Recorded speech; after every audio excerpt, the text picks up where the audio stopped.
Assalamualaikum warahmatullahi wabarakatuh. Balik lagi di channel saya. Di video kali ini saya akan membawakan alur cerita anime yang berjudul Remonster. Oke, tak usah berlama-lama lagi, langsung saja ke alur ceritanya.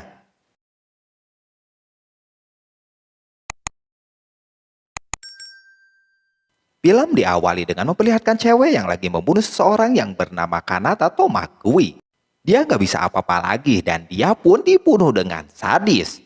Di hari pertama Kanata bereinkarnasi menjadi seorang goblin dan diberi nama oleh si kakek Goburo. Mungkin ada satu goblin lagi yang dikasih nama Gobukichi. Di keesokan harinya Goburo yang bangun dan bisa kita lihat dia menjadi goblin bocil.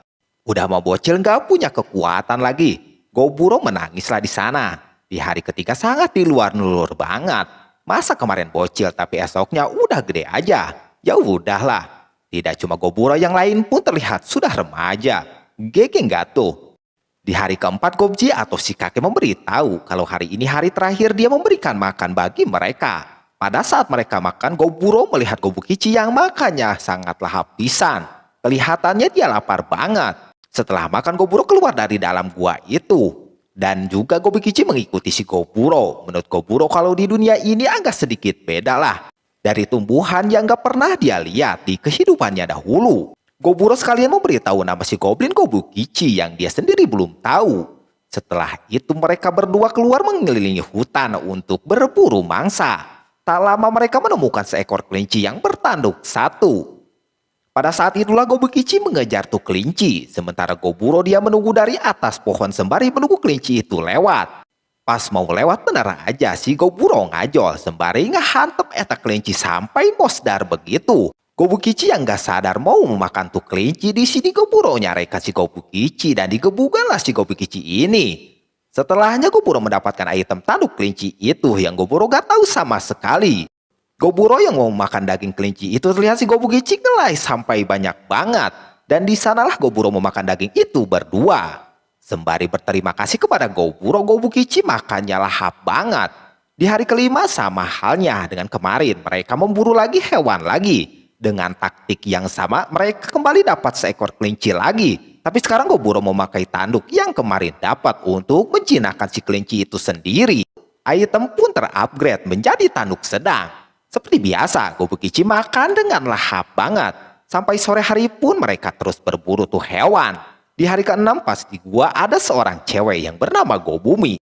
Dia senang mendengar Goburo dan Gobukichi yang memakan daging kelinci bertanduk cenah. Tapi Goburo sangat santuy dan biasa aja sih. Gobumi tetap sangat kagum dengan Goburo yang menurutnya pintar, keren dan juga kuat. Tapi itu cuma buat Goburo, nggak dengan si Gobukichi. Pada saat bersamaan Goburo mengajak Gobumi untuk berburu bersamanya. Ya begitulah, pasti Gobumi sangat mau banget. Tapi besoknya hujan turun, jadi berburu bersama Gobumi terjadilah orang hujan badak banget. Dengan itu Goburo memutuskan untuk iseng bikin senjata di dalam gua itu. Di dalam gua itu juga ada beberapa gadis yang dikurung di sana. Lantas Goburo mempertanyakannya. Sembari nakol-nakol eta barang datanglah si kakek Gobji. Gobji sangat meyakini kalau Goburo bisa dapat naik level cenage. Pada saat disuruh nakol sedikit kepalanya Goburo, ternyata level Goburo sudah level 86. Gobji memberitahu kalau nanti level 100 Goburo akan menjadi makhluk yang tingkatnya lebih tinggi. Tapi itu cuma buat orang yang GG doang cenage. Nah, terungkap kalau si kakek Gobji usianya masih muda banget. Dia berusia 20 tahun. Tua-tua keladi, makin tua makin apa. Sembari Gobji meninggalkan Goburo, dia memberitahu kalau nanti akan Hobgoblin yang akan kembali. Dengar nih si kakek nyengir. Di hari ke-8 Goburo kali ini berburu dengan 3 orang. Terlihat mereka memburu hewan ular berbisa yang berwarna merah. Dengan taktik dan strategi yang sangat bagus banget mereka lakukan. Jadi dengan mudahnya mereka menghabisi beberapa hewan di sana. Pas makan Gobumi yang biasa makan kacang-kacangan doang, kali ini dia senang bisa makan enak cenah. Setelah makan daging ular, si Goburo mendapatkan item yang sangat bagus, Venom Surge Apple A. Gobukichi yang mau kepala ularnya untuk dia makan, tapi si Goburo ulahan karena sian si Gobukichi mosdar cenah. Beberapa hari selanjutnya mereka bertiga terus berburu. Sampai di hari ke-11 mereka masuk ke dalam salah satu gua. Di dalam gua terlihat banyak kelelawar lucu yang siap menyerang mereka bertiga. Dengan itu mereka bertiga ngibrit lompat sembari Goburo memberitahukan si Gobumi untuk pergi tihela bisika serang si Walet. Goburo dan Gobukichi mencoba melawan dengan alat yang mereka bawa. Tapi sekali memakai kekuatan Evil Eye Goburo, Walet itu langsung pada diam gitu. Pada saat itulah mereka berdua hajar si Walet eta. Setelah itu mereka bertiga makan bareng lagi. Setelah makan daging walet itu juga dapat kekuatan lagi. Terlihat sedih sekali ketika Goblin yang melihat Goburo dan kawan-kawannya yang makan. Di hari ke-12 Goburo lagi tidur, dia kayaknya mau dihantam ku Goblin lain. Tapi dengan kekuatan setnya, dia tahu kalau mereka mendekatinya. Keenam Goblin itu dihantamlah sama Goburo. Naasnya ada satu Goblin yang mosdar. Kelima Goblin lagi semakin ketakutan dan Goburo akan memberikan hukuman kepada mereka berlima. Belum juga apa-apa si Gobumi malah menggulat si Goblin sampai mosdar lagi. Di hari ke-13 sekarang mereka berburu Ibab Gaje. Seperti biasa dengan strategi yang jitu, mereka kembali mudah mengalahkan hewan yang ada di sana. Sama halnya seperti sebelumnya, setiap makan daging pasti bertambah kembali kemampuan dari si Goburo ini. Karena mereka bertiga makan daging Ibab Gaje itu terlalu banyak, jadi Goburo meminta mereka berdua untuk bungkus daging itu dan diberikan kepada Goblin yang ada di base camp. Para Goblin sangat tidak percaya dengan apa yang dilakukan Goburo ini. Karena para Goblin yang lain belum makan beginian, jadi mereka sangat lahap banget dalam memakan daging itu.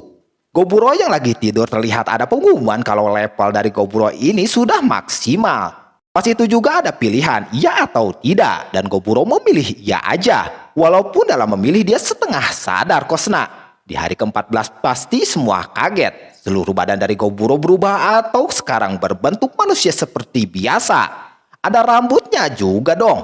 Goblin yang berubah dalam 14 hari doang tidak cuma dia sendiri, tapi Gobukichi sama dengannya yang berubah juga. Gobumi yang melihat dia terlihat atoh begitu.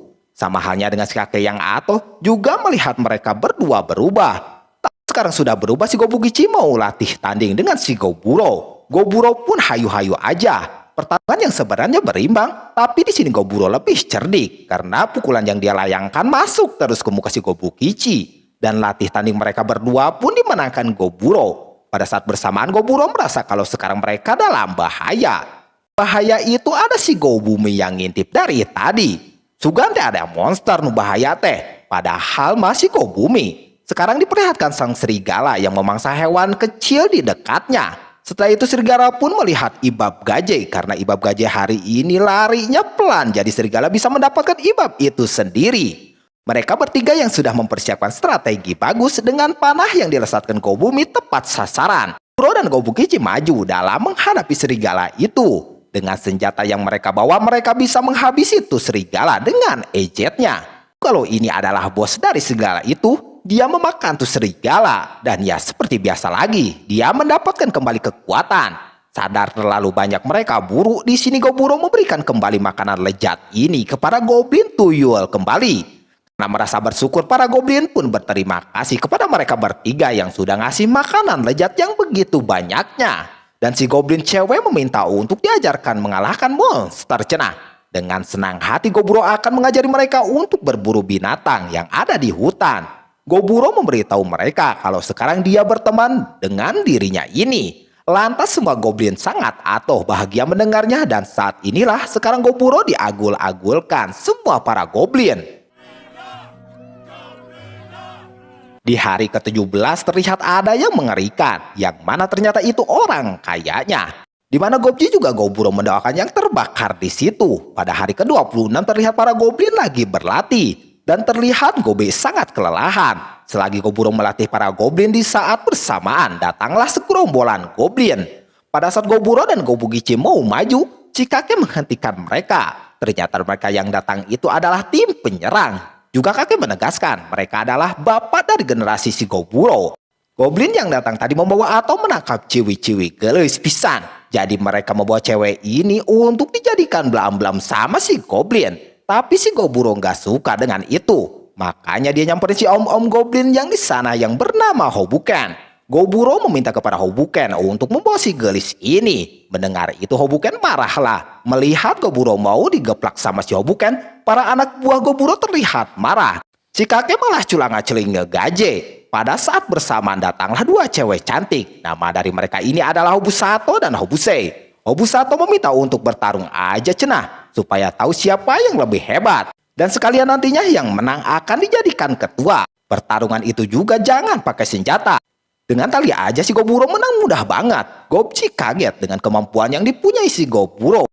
Karena Goburo menang, jadi dia mulai sekarang menjadi pemimpin desa di sini. Setelah itu Goburo mengamankan kelima cewek gelis ini ke dalam gudang kosong. Dan memberitahu si gelis kalau para goblin gaje gak akan menyentuh mereka.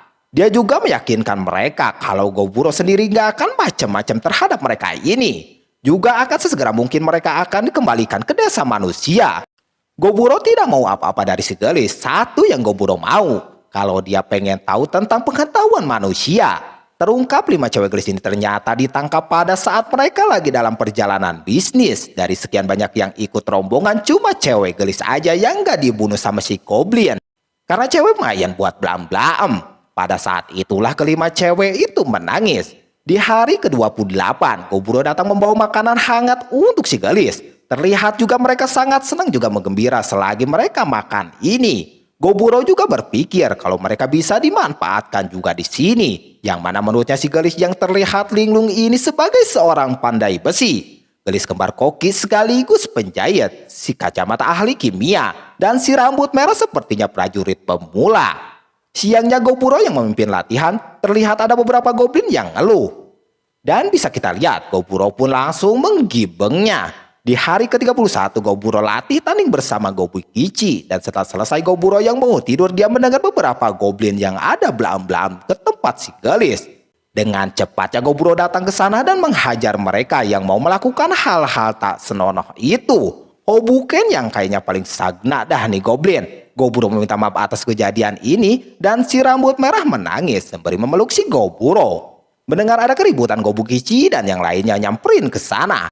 Kebetulan banget Goburo menyuruh Gobukichi dan yang lainnya untuk menyeret tuh Hobuken keluar. Dan juga Goburo meminta Gobumi untuk membangunkan semua goblin supaya berkumpul di sana. Ternyata Goburo akan memberikan pelajaran kepada Hobuken dan rekannya juga.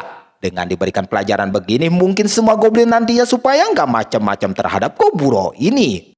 Atas hukuman itu Hobuken menjadi yang paling berat dan dia pun musdar di keesokan harinya. Hari ke-32 terlihat mereka yang mau mengalahkan hewan kuda. Kuda itu sedikit kuat, tapi dengan tali laba-laba yang dipunyai Goburo terus dibantu Gobukichi, kuda itu pun musdar deh. Seperti biasa setelah makan daging Goburo mendapatkan item atau kekuatan lagi. Pada malam harinya Goburo yang lagi tidur dia disamperin si gelis dan ikut tidur bareng di sana. Di hari ke-33 di pagi harinya Goburo melihat tidak cuma si gelis merah yang ikut tidur bareng, melainkan si Gobumi pun ikut ternyata. Dan Goburo pada saat malam itu dapat banyak. Di siang harinya Gobe terlihat sudah berubah menjadi hobgoblin. Dia senang dengan perubahan itu. Juga sekarang diperlihatkan beberapa ketua untuk berlatih dengan para goblin. Karena mungkin Goburo sangat sibuk dengan pencarian mangsa lagi, selagi Goburo sendirian dia mencoba kekuatan yang dia punya. Di mana untuk pertama kalinya Goburo menggunakan kekuatan sihirnya. Dan ya bisa kita lihat si kuda sampai copot gitu si Rahna. Goburo pun sangat bangga dengan apa yang dia bisa lakukan. Pada saat itulah Goburo memutuskan untuk masuk ke hutan yang lebih dalam. Setelah melihat jejak-jejak yang ada di sana dia pun mengingat perkataan si Gobji waktu itu. Yang mana ngomongin tentang soal hutan utara. Di hutan utara itu terdapat beruang merah yang sangat ganas cenah. Dan Goburo meyakinkan kalau inilah tempat yang dibicarakan Gobji ini. Tak lama benar aja datanglah seekor beruang merah itu. Dengan percaya diri yang dipunyai Goburo dia tidak akan mundur dan akan melawannya. Sihir yang Goburo berikan kepada beruang terlihat beruang itu masih bisa bertahan. Malah beruang itu semakin marah banget. Cakaran demi cakaran beruang lakukan kepada Goburo. Dan Goburo cuma bisa menghindarinya. Goburo yang melakukan serangan balik pun sama hanya kayak tadi.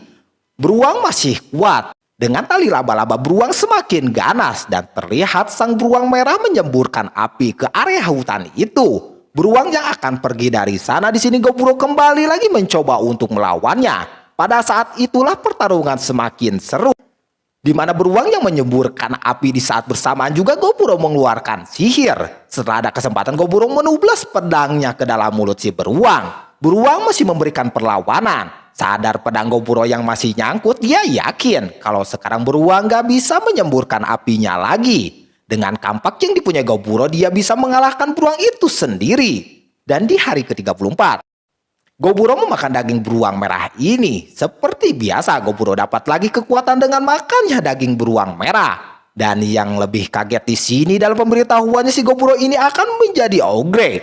Pada saat itulah Goburo memilih iya. Setelah pulang, para goblin gak mengenali si Goburo. Tapi beda dengan Gobumi yang tahu kalau ogre ini adalah si Goburo. Film dilanjutkan. Setelah pulang dari sana, Kobuichi kagak percaya kalau si Goburo bisa mengalahkan beruang merah dan berubah menjadi bangsa ogre yang langka. Terus habis itu dia mau melihat wanita-wanita yang ia simpan. Nampak ini cewek berdua dari tadi mengikuti terus. Di sana si Goburo pertama-tama mengecek kampak dia yang udah tumpul bekas pertarungan kemarin. Nampak orang itu udah mau menyiapkan pisau dengan campuran stone spirit. Goburo senang dengan kerja cewek tersebut, namun kedua cewek ini nampak cemburu. Terus Goburo KW yang lain, yakni yang pintar masak. Goburo akan melibatkan kedua orang ini untuk jadi tukang masak buat mereka, tapi mereka berdua kagak bakalan kuat. Jadinya si Goburo akan menyiapkan bantuan dua orang lagi. Nampak dia senang melihat kedua cewek ini yang katanya cocok banget jadi istrinya. Kedua orang ini auto nambah cemburu. Selanjutnya si Goburo ke tempat yang ahli ilmu sains. Di sana dia sudah bisa membuat banyak potion, terutama potion racun. Dia membuat itu buat jaga-jaga. Namun karena sekarang dia udah bertemu dengan goblin yang kuat seperti Goburo, dia akan membuangnya. Sekarang dia akan menurut kepada si Goburo ini. Goburo senang dengan itu karena hari ini dia menemui cewek-cewek. Jadi hari ini full nemenin cewek-cewek. Hari selanjutnya, si Goburo mencoba buat latihan seperti biasa dengan Kobukichi. Namun pas latihan itu dengan satu pukulan saja si Kobukichi dannya langsung rusak, beserta satu lagi udah babak belur seperti itu. Tak lama Kobukichi keluar dari sana. Nampak dia memiliki masalah, namun enggan memberitahunya kepada si Goburo. Alhasil dengan itu si Goburo pun menanyakan langsung kepada si Kobuse apa yang terjadi dengan si Kobukichi. Nampak dia kagak bisa ikut campur, lagian Kobukichi pasti sudah bisa memilih sendiri. Walaupun tangannya ada satu, dia masih bisa melakukan banyak hal. Namun dia pengen buku yang dibaca oleh si Kobuse ini. Keesokan harinya 40 si Goburo melakukan yang namanya turnamen demi buat menjadi pemimpin para Hobgoblin. Terus mereka pun menjalankan misi sesuai dengan divisinya masing-masing. Namun ada satu orang, yakni si rambut merah yang kunjung belum bisa bertarung. Terus selanjutnya ketika Goburo sedang beristirahat, tiba-tiba saja si Gobechan membawa sesuatu yang disebut Korbunchle. Nampak katanya dia kekurangan darah, maka dari itu dia akan memberikan potion penambah darah. Pas sadar nampak namanya tersebut adalah Lindina. Dia menjelaskan apa yang terjadi, katanya para petualang sedang berada di tempat untuk mencari harta karun. Si Goburo tahu dikit soal Korbunchle yang mana dia itu kayak alarmnya yang punya harta karunnya yang bernama Velvet. Jadi kalau ada manusia atau yang lainnya yang menginjak ke sana mau mengambil harta karun tanpa izin, berlian yang ada dirinya akan berkedip, yang mana berlian tersebut sangat mahal harganya. Dia meminta bantuan kepada si Goburo untuk mengusir para petualang itu. Kalau berhasil, si Goburo boleh mengambil semua harta karunnya. Karena udah dapat izin juga dirinya, maka dari itu dia memanggil yang lainnya untuk menjalankan misi tersebut. Dia kagak akan melawan manusia-manusia itu, tapi kalau sampai mereka tidak bisa diajak kerja sama, baru dia akan bertindak. Setelah itu mereka pun berangkat ke tempatnya si Goburo, menyuruh yang lain buat bersembunyi dulu. Dia mencari para pahlawan nasional itu berada. Tak lama kemudian ada yang menyerangnya, walaupun pakai bayangan. Dia bisa melihatnya dan menahan serangannya itu. Si Goburo udah memperingatkan mereka semua buat mundur, namun si Goburo malah diremehkan, dikata ogre lemah dan lain sebagainya. Dia juga memberitahu kalau tindakan mereka kagak bagus karena ke situ tidak izin terlebih dahulu. Ini sama saja dengan merampok. Si Goburo udah baik menyuruh mereka pada pulang saja, namun mereka ini kagak bisa diajak kerjasama. Yang hasilnya mereka pun menyerang si Goburo. Dia dengan mudah bisa menghindari serangan musuh. Di Di belakangnya terdapat dua penyihir tingkat tinggi. Mungkin ini alasan mereka kagak mau mundur. Nah, di situ Shigoburo mendapatkan serangan kuat dari penyihir itu. Cuman dia masih tahan. Walau begitu Shigoburo ini marah dong. Dapat serangan begitu, dia pun terpaksa harus melawan mereka ini. Lalu habis itu Shigoburo mengambil barang-barang mereka untuk dimakan guna supaya dapat skill. Terbukti emang dapat. Contohnya dapat penyimpanan kayak begitu. Terus karena Shigoburo udah menyelamatkan tempatnya itu, si Litina bakal memberikan semua harta karun ini kepadanya. Lagian Velvet pun senang padahal dia udah mati anjir. Di situ si Litina pun menghilang seperti itu dan Shigoburo mendapatkan berlian mahalnya, begitupun harta karun yang ada di sana. Auto habis semuanya. Selanjutnya dia karena melihat Velvet sendiri jadi sama dia dihanguskan, lalu tanpa disengaja dia memberikan tangan kepada Shigoburo. Lumayanlah ketika dia pakai item itu yang sangat cocok untuknya bisa muter-muter seperti itu. Selanjutnya karena udah berhasil keluar dan mendapatkan harta karun, Shigoburo mau merayakannya. Setelah dia merayakannya, Shigoburo memilah barang-barang yang dia dapatkan dari harta karun kemarin. Kebetulan juga ada 10 goblin yang berevolusi menjadi hobgoblin. Jadinya sengaja dibagiin sama mereka ini. Shigoburo juga memakai senjatanya, namun dia memilih tongkat legend yang ribet namanya itu.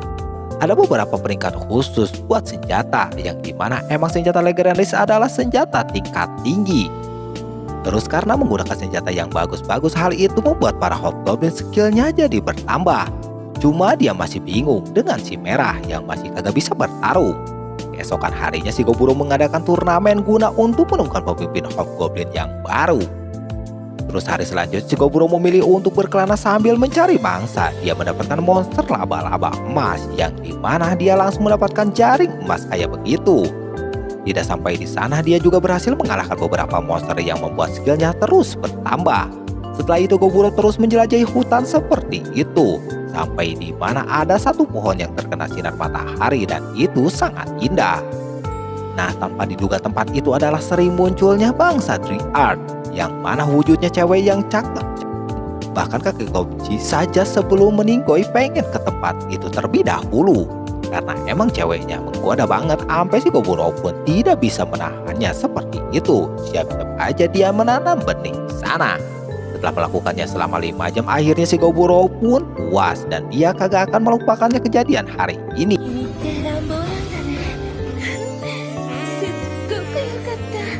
Pas pulang dia menemukan air terjun yang sangat indah. Sekalian di sana dia membersihkan tubuhnya seperti itu.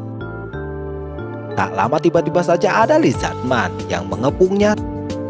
Tapi dengan mudahnya sama Shigoburo dihabisin. Begitupun monster lain yang mencoba melawannya, dia dengan mudah mengalahkannya. Selepas pulang berjelajah, ada 2 hobgoblin yang bisa menguasai sihir Hobse. Rasa senang akhirnya dia mempunyai murid untuk dia ajarin. Di sini juga Shigoburo mendapatkan pisau yang sangat bagus dari cewek pengrajin. Namun dia kelihatan seperti marah begitu kepada Shigoburo. Begitupun 2 cewek yang sering masak buatnya yang kelihatannya marah. Ditambah lagi si Merah dan Shigobumi, tentu dia kagak ngerti apa yang sebenarnya terjadi. Di sana dia nanya sama si Hobuchen dan Gobukichi pun kagak ada gunanya. Sampai akhirnya dia nanya ke yang jago Sen. Kali ini dia yang lebih dewasa. Dia memberitahu kenapa para cewek-cewek itu cemberut. Ternyata mereka cemberut karena Shigoburo telah bermain dengan orang lain di luar. Terlihat di lehernya ada bekas ciuman. Lantas dia kagak menyadarinya. Nah, malahan orang ini melakukan hal yang sama juga.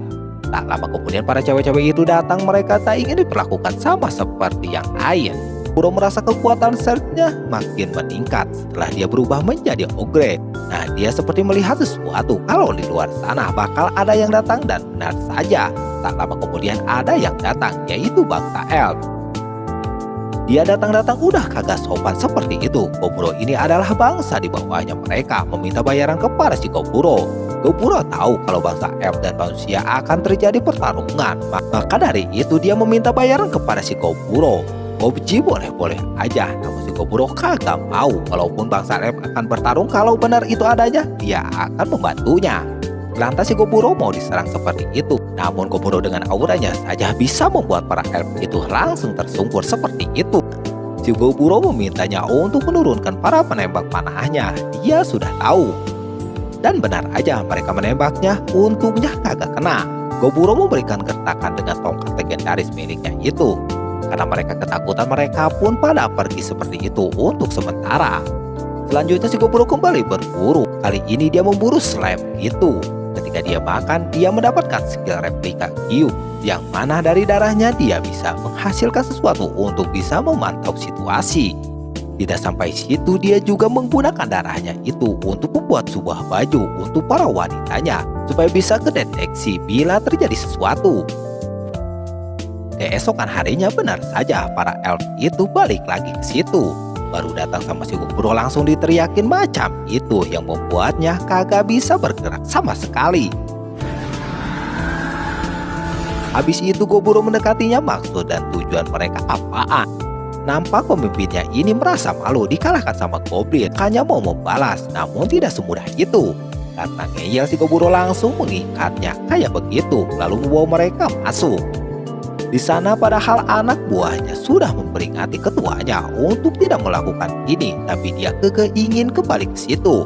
Mau gak mau dan mereka ikut. Karena si Goburo kagak bisa membebaskan mereka begitu saja, maka dia meminta para elf itu untuk bertarung melawan goblin.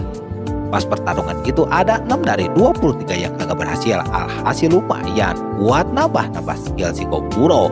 Sisanya ternyata belum boleh dibebaskan. Karena di sana kebanyakan cewek, si Gobuji yang sudah tua pengen yang asoy katanya. Namun si Goburo kagak akan membiarkan si kakek itu menyentuh para elf itu.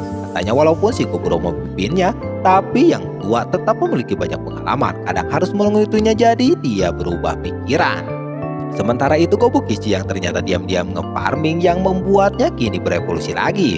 Datang-datang dia berevolusi, udah kayak Balmond. Hanya dia berevolusi menjadi tipe khusus yang mana kulitnya bakalan keras, yang mungkin disebutnya Demigod of War.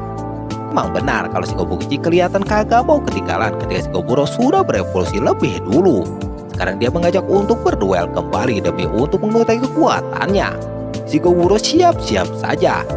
Terus mereka pun latihan di luar sana, ditonton sama banyak goblin. Kelihatan si Goburo ini masih memenangkan pertarungannya. Walau begitu, dia mengakui kalau Kobukichi lah yang akan jadi lawan yang sepadan untuknya. Pas Goburo lagi lelah-lelahnya, ada seseorang yang memberikan si Goburo seperti itu. Bangun-bangun, dia sudah ada di tempat tidur. Gobech langsung membawa si Goburo, yang mana di sana terdapat goblin lagi yang jadi hobgoblin. Kali ini ada 6. Berkat si Kobukichi, makanya banyak yang termotivasi dan mereka jago sihir. Ada salah satu dari mereka jadi tukang penyembuh untuk di markas tersebut. Tak lama pula datang Hobuse yang berevolusi juga menjadi keluarga Lord, tapi masih khas spell Lord. Terlihat tandanya itu seperti tanda di badannya. Terus Hobuse akan memperlihatkan kekuatannya kepada si Goburo.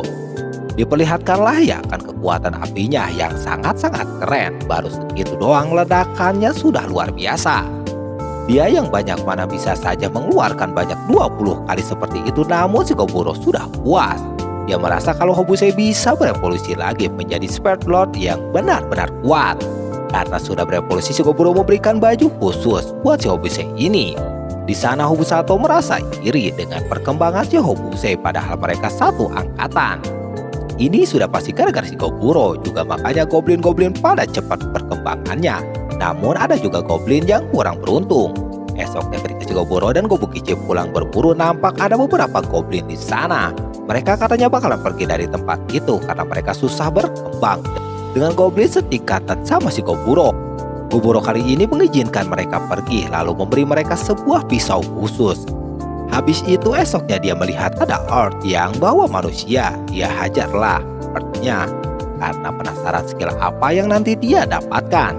Di sana dia dapat skill monster tamer. Habis itu pas pulang dia dikejutkan dengan munculnya kembali sake yang diinginkan si Goburo. Lalu dia ngumpul dengan yang lain untuk memberikan pilihan siapa yang mau pergi dari tempat itu. Sama si Goburo dipersilahkan karena sebelumnya ada juga yang pergi.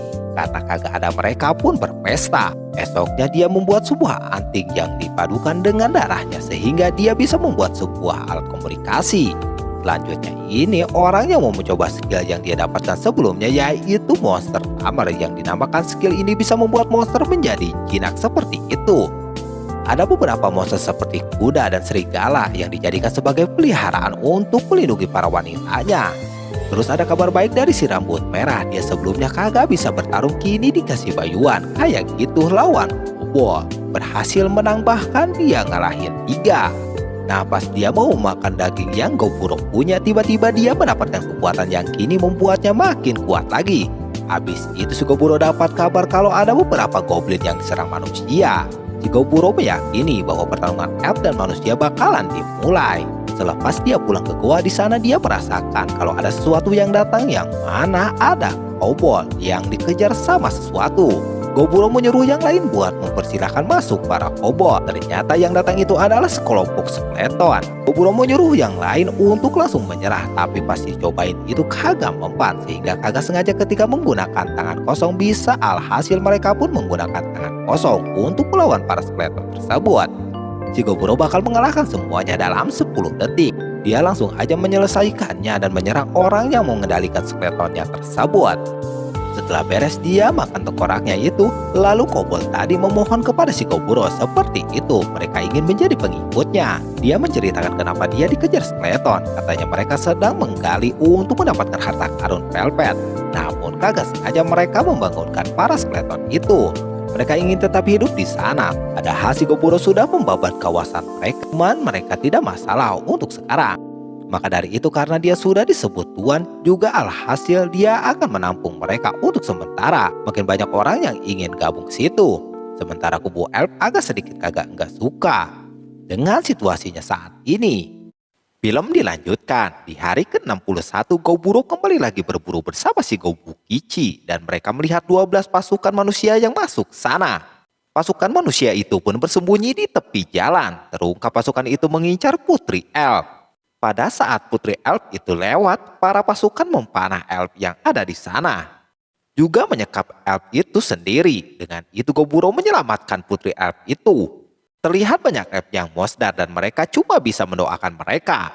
Pada hari ke-62 Goburo mengambil kekuatan dari 12 pasukan manusia itu sendiri. Dan setelah Putri Elf terbangun, Putri Elf sangat ketakutan. Putri menanyakan kalau dia di mana. Juga dia menanyakan pengawalnya. Pada saat itulah Goburo menenangkan sang putri. Karena sang putri panik, nggak bisa tenang, Goburo mencentang sedikit dengan menyelepetnya. Pada saat itulah Goburo meminta untuk tenang dan dia berjanji akan mengantarkannya besok. Pas malam si kakek Gobji ada-ada aja nih kelakuan si aki-aki. Aduh, parah banget dah. Keesokan harinya Goburo mengantarkan elf itu. Putri elf ini bisa dibilang dia ini elf menengah, jadi dia mempunyai sayap. Setelah 3 jam berjalan, Goburo yang diantar juga Gobukichi mereka sampai. Dan terlihat para elf lain sudah siap siaga 86. Goburo tahu kalau yang siaga itu ada 25 elf dengan panah yang dia pakai.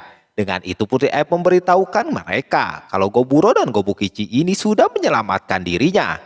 Meski ada kendala sedikit, tapi Goburo bisa masuk ke desa itu sendiri dan bertemu ayah dari elf ini. Sang ayah pun berterima kasih atas keselamatan anaknya ini kepada Goburo. Terungkap kalau si ayahnya si elf ini adalah kepala desa di sana. Dengan pekanya sang kepala desa langsung mau ngasih hadiah kepada si Goburo. Goburo terlihat dikasih panah gitu, dan dengan Goburo meminta bekerja sama dengan para elf di sini. Dengan senang hati mereka menerimanya. Juga si Goburo ngasih beberapa senjata yang dia punya. Si kakek menanyakan tentang pasukannya yang menghilang 20 orang. Kali aja Goburo tahu. Dengan sedikit panik Goburo menjawab, dia nggak tahu cenah. Sebelum pulang juga si kakek memberikan oleh-oleh minuman. Goburo sangat menyukai banget. Keesokan paginya si Goburo yang tertidur bareng Gobumi, dia melihat sekarang Gobumi sudah berubah wujud. Tidak cuma Gobumi, ada 8 hobgoblin juga sudah berubah. Melihat perubahan Gobumi terlihat mereka yang lihat melongo begitu dong. Dari penampilan Gobumi menurut Goburo ini mirip si itu yang membunuh dia di kehidupannya dahulu. Kos nama lawan tersalah mah. Goburo juga berubah dong. Tapi dia berubahnya jadi gitu. Kekuatan yang dia punya pokoknya berkaitan dengan tanah etama. Nah kalau Hobusato sih dia berevolusi menjadi Half Bloody Lord. Kekuatannya darah pun dia bisa berubahnya menjadi senjata. GG asli. Yang sama dengan Goburo mereka yang berevolusi mempunyai tato. Aki-aki Gobji yang lihat mereka sudah berevolusi, dia berniat untuk mengganti nama dari mereka ini. Obuse menjadi Spellsei. Gobumi menjadi Dami, Hobusato menjadi Blood Sato, dan Gobe menjadi Erte. Tidak cuma mereka doang, Gobukichi juga ganti namanya menjadi Ogre Kichi, si Gobji menjadi Hobji, dan si Goburo menjadi Ogro. Juga memperlihatkan di sini urutan kekuatan dari berbagai ras. Jadi Goburo sadar mungkin nanti para elf pasti meminta bantuan dia. Dia sendiri juga tenang dengan banyaknya pasukan yang dia punya. Jadi Ogro pun ngasih handset untuk berkomunikasi untuk app yang susah juga yang telinganya panjang begitu. Ogro tetap memakaikannya untuk app sendiri. Ogro pun terus melatih Kobold dan juga app. Walaupun di desa banyak ada seratusan anggota, Kobold lah yang paling bawah. Mereka menduduki peringkat paling rendah. Dengan itu Ogro meyakinkan kalau mereka akan sulit untuk bertahan. Terlihat sekarang para Kobold yang disuruh Ogro untuk berburu serigala, Ogro sedikit terkejut dengan pergerakan mereka miliki. Mereka bisa menangkap 20 serigala. Setelahnya di perjalanan mereka juga mendapati seekor ibab. Di sini Erte mengajarkannya dengan tonjokan yang dia punya. Dan pada akhirnya makan malam mereka makan daging itu sendiri. Di malam harinya si pandai besi ini sudah memperbaiki kampak yang dipunyai Ogro. Dan Ogro sedikit atau melihatnya. Dan hal tak terduga terjadi. Keesokan harinya Ogre Kichi curhatlah sama si Ogro. Yang mana dia bilang kalau dia ini suka sama si Erte. Mendengar itu Ogro pun sudah mendugaannya cenah. Ogre Kichi sangat suka banget sama si Erte ini. Apalagi setelah berubah menjadi sekarang. Dengan itu Ogre Kichi meminta bantuan kepada si Ogro. Ogro meminta Ogre Kichi untuk menyampaikan cintanya pada malam ini juga. Momen nembak pun terjadi pada malam itu juga. Diterima nggak sih? Ini gaje banget. Di keesokan harinya Ogre Kichi yang sedang latih tanding dengan Ogro, dia semakin bersemangat gitu latihannya. Jadi bisa kita simpulkan saja kayaknya si Ogre Kichi ini diterima deh. Soalnya dia sangat bunga pisan kelihatannya. Beres latihan mereka berburu kembali dan mendapati seekor monster serangga. Setelah mendapatkan kekuatan dari monster serangga itu, Ogro mencoba kekuatannya ini. Dan wow banget. Dia bisa berubah seperti Power Ranger gitu dong. Walaupun dites dibacok pakai kampak sekalipun nggak ngaruh sama sekali. Tapi Ogro lebih senang kalau penampilan seperti biasa aja. Ogro pun mencoba terbang pakai alat yang ada. Tapi penerbangan itu sangat tragis banget karena Ogro jatuh kos nama. Setelah itu Ogro memakan sop daging yang tadi mereka buru. Kekuatan semakin bertambah kembali setelah memakan sop itu. Di hari ke-69 yang mana sekarang turun hujan. Dari sekian lamanya nggak hujan. Karena hujan Ogro memutuskan untuk bikin kerajinan aja cenage. Tak disangka tak diduga, si rambut merah meminta sparring dong sama si Ogro. Pada saat itulah Ogro memutuskan untuk sparring dengan rambut merah. Dan menurut Ogro si rambut merah ini ada kemajuan lah sedikit mah. Sesudah selesai Ogro memutuskan untuk datang ke pandai besi. Nah di dalam pandai besi ini ada dua app yang belajar. Yang bernama Kirue dan Arue. Malam harinya Ogro datang ke tukang masak dan membantunya. Sesudah nyicip makanan itu Ogro meminta mereka untuk bikin lagi karena enaken. Tidak berhenti di sana Ogro pun datang ke tempat laboratorium. Terlihat Ogro dipikirkan apa nggak tahu pakai katanya mah. Dan nggak tahu kenapa ini orang malah meluk kayak gitu. Nggak lama datanglah cewek-cewek yang lain. Di hari ke-70 ada app yang datang ke sana. Jadi kedatangan mereka ke sana tuh untuk meminta bantuan kepada si Ogro ini. Mereka meminta bantuan karena pasukannya sudah ada yang meninggoy. Ogro menerima tawaran dan siap membantu app. Tapi dia bilang Ogro akan bergerak sendiri dan gak mau diatur. Pada saat bersamaan Ogro memberikan alat komunikasi untuk kepala suku app. Setelah Ogro mengumpulkan pasukannya dan dia memberitahu kalau mulai saat ini mereka akan menjadi tentara bayaran. Nama dari pasukan Ogro ini adalah para Belum. Hari ke-71, geng dari para Belum pun bergegas dengan ketua Ogro. Di perjalanan mereka mendapati pelindungan dan Ogro siap untuk menghantamnya itu pelindung. Cuma memakai panah yang Ogro punya, pelindung pun hancur lebur dan sangat ejet banget. Pada saat itu juga serangan yang dilakukan tim para Belum, Dami dan Spellsey secara terus-menerus memakai sihir yang mereka miliki. Ogro sendiri dia memanggil pasukan tengkoraknya. Serangan itu ternyata belum mempan cenage. Terlihat ada cewek cantik di pasukan manusia. Ogro meyakinkan kalau cewek cantik itu komandan atau bosnya. Setelah itu Ogro memakai kekuatan yang bisa orang-orang bisa diam begitu. Pasukan manusia nggak mudah Ogro taklukkan, yang mana tim manusia bisa bergerak kembali karena adanya sihir yang mereka pakai. Ogro pun mengagumi si cewek itu karena jago juga dalam bertarungnya. Ogro tetaplah Ogro yang tidak mudah mereka sentuh. Si cewek itu mental. Ogro yang meminta udahan supaya mereka masih hidup, tapi sang komandan tetap pengen bertarung dan mengalahkan si Ogro ini. Sangat pede banget ini si komandan yang akan mengalahkan si Ogro. Di tempat lain tim Parabellum sangat ejet banget melawan kroco-kroco yang mereka lawan. Dengan kekuatan yang mereka punya, mereka juga menikmati pertarungan ini dengan santuy banget. Ogro yang diserang pakai kekuatan si komandan pun sangat geli-geli doang kayaknya. Sekalipun si kesatria itu memakai kekuatan penuh sampai nggak kerasa ke si Ogro ini. Emang Ogro ini GG banget dan sangat ejet melawan tim manusia. Walaupun begitu Ogro tetap menjaga si cewek itu untuk tidak mati. Si cewek yang melihat dia tidak percaya apa yang dilakukan Ogro ini. Setelah misi selesai Ogro pun melaporkan kepada Elf. Bos Elf pun memberikan hadiah minum dan makan-makan di sana. Dua orang manusia yang diamankan gak tahu Ogro melakukan apa kepada dua cewek ini sampai ketakutan begitu. Di hari esoknya Ogro memakaikan anting kepada si cewek itu untuk tidak berkata berbohong lagi. Yang mana alat itu bagus banget. Alat komunikasi yang ada di desa Elf pun memberitahu kalau sekarang pasukan utama manusia akan menyerang. Penyerangan kali ini beda dengan yang kemarin, yang mana sekarang pasukan manusia menyerang dari segala sudut.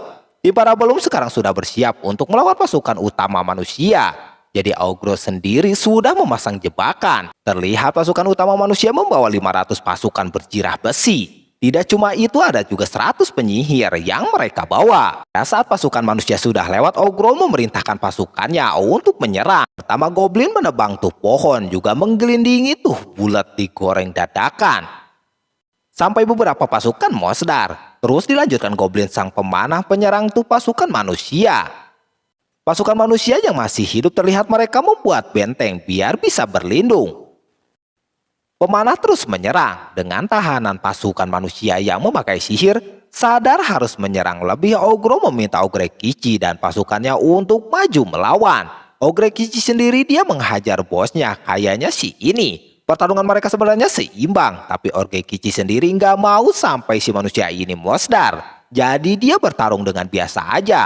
Bener aja Ogrekichi mudah banget menaklukkan tuh orang tanpa Mosdar. Nah di sini si kacamata ada aja nih yang meminta enak-enak bersama si Ogro sampai pengen punya anak juga dong. Di hari ke-74 manusia yang masih hidup di sini si rambut merah meminta mereka yang masih hidup untuk bersyukur. Ogro di sini menanyakan kepada si rambut merah kenapa mereka menyerang para elf. Mungkin gini ya, manusia menyerang ke wilayah elf itu, mereka mau obat dari elf itu untuk menyembuhkan sang putri yang sakit. Pokoknya gitu merenya. RT yang lagi nampol batu dan terjadilah air keluar dari sana. Karena semua panik, sang Ogro dengan kreatifnya dia membuatkan bak mandi hangat cenage. Semuanya sangat menikmatinya. Ogrekichi dan sang kekasih pun sangat keenakan begitu.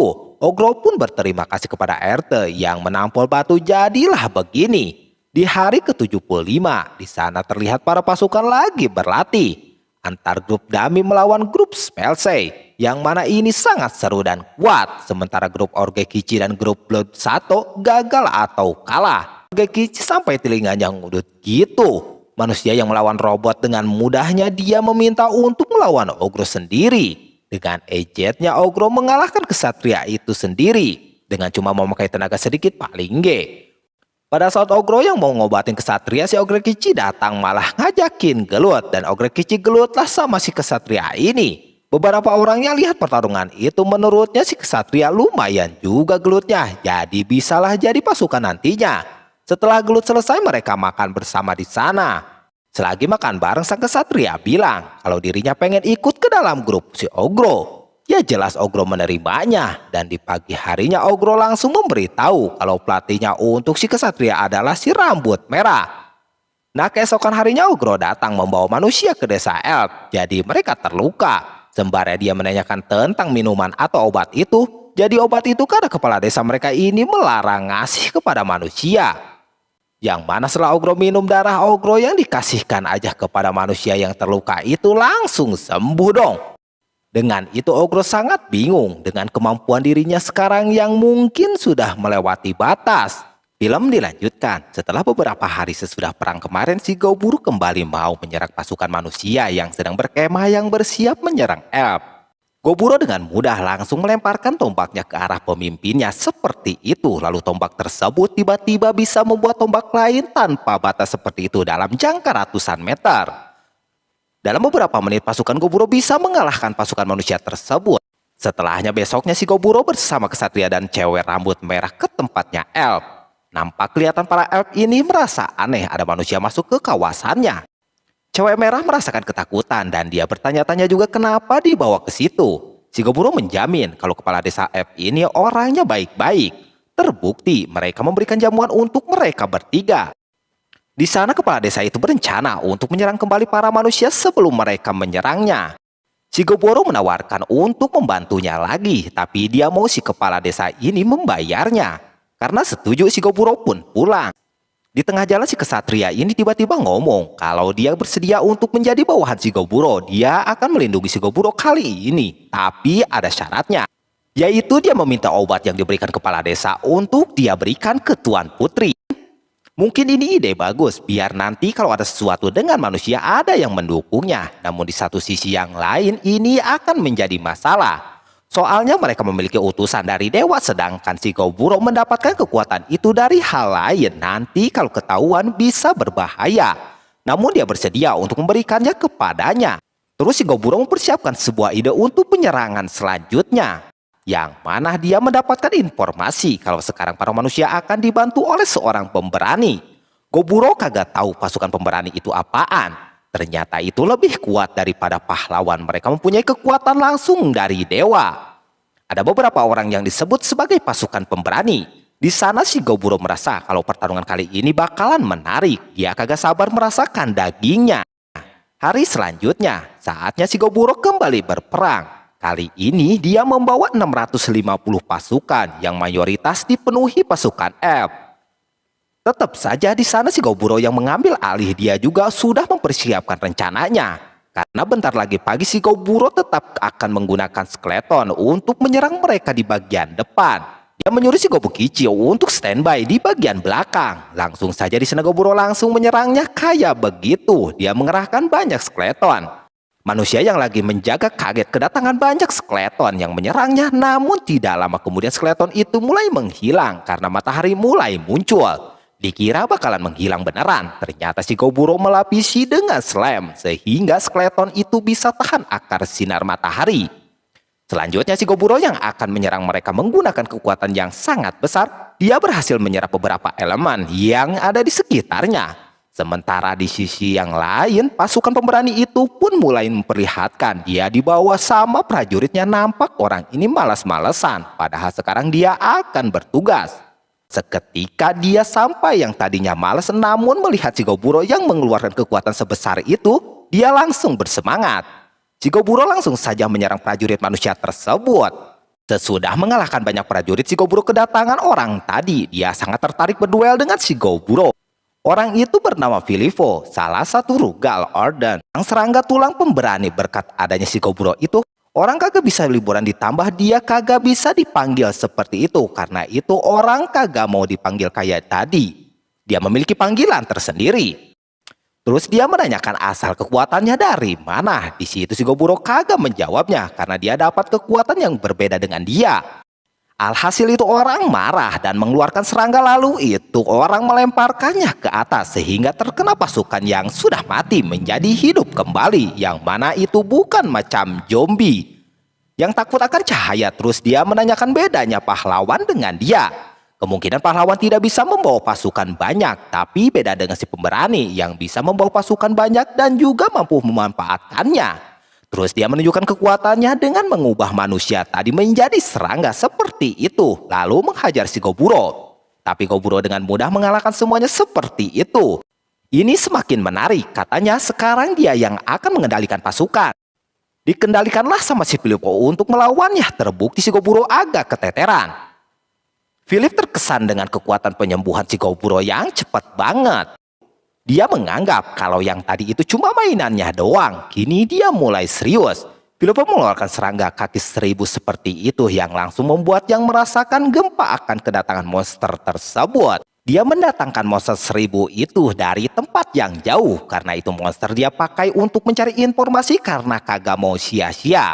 Tak lama kemudian tiba-tiba saja menyerang si Goburo yang langsung dimakan seperti itu. Goburo kagak bisa melepaskannya, bahkan bergerak pun tidak bisa karena racun yang ada di dalam monster itu menyebar ke tubuhnya si Goburo. Di sisi lain, Dami atau Gobmi merasa tidak enak hati. Dia merasa kalau si Goburo dalam bahaya. Namun sekarang mereka kagak bisa membantu si Goburo karena masih banyak musuh yang harus mereka hadapi. Tak lama kemudian si Goburo sudah kagak bisa bergerak lagi. Dikira si Philip si Goburo udah kalah. Dia pengen tahu tentang kekuatan si Goburo. Pas dia mau meminta pertolongan untuk membawa, tiba-tiba saja Goburo kagak ada di tempat. Dia sudah bersiap mau menyerangnya seperti itu menggunakan kekuatan talinya. Untungnya si Philip mempunyai insting yang sangat baik. Ternyata yang tadi itu bukanlah si Goburo yang asli. Hal ini membuat si Philip makin bersemangat untuk duel bersama si Goburo. Dia akan mulai dengan menggunakan kekuatan tingkat pertamanya. Tapi sebelum itu dia memperkenalkan diri terlebih dahulu. Kalau namanya Philip, apalah Gyu. Panjang namanya. Dia orang yang terkuat keempat di negerinya. Awalnya itu orang mau mengeluarkan skill pertamanya, namun karena banyak bicara si Goburo langsung diserang. Hasil serangga yang ada di tengahnya itu terjatuh lalu si Goburo menyerangnya seperti itu. Namun si Philip ini kebal banget, bahkan dia berhasil menahan serangan si Goburo. Dia auto marah. Skill satunya terbuang sia-sia.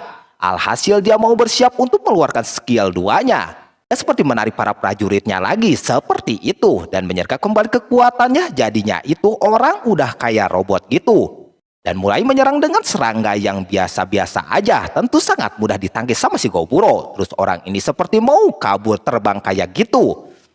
Si Goburo bakalan menunjukkan kalau dia juga bisa terbang. Awalnya kagak percaya gitu kan. Alhasil dikasih paham langsung sama si Goburo dengan merubah pakaiannya jadi pakai armor. Dan kali ini dia punya sayap untuk terbang. Lantas si Philip makin bersemangat. Namun sayangnya itu bocah langsung kena tonjok. Setelah si Philip udah babak belur, ini anak berniat mau kabur dari pertarungan. Karena dia sadar kalau si Goburo ini lebih unggul dibandingkan dia.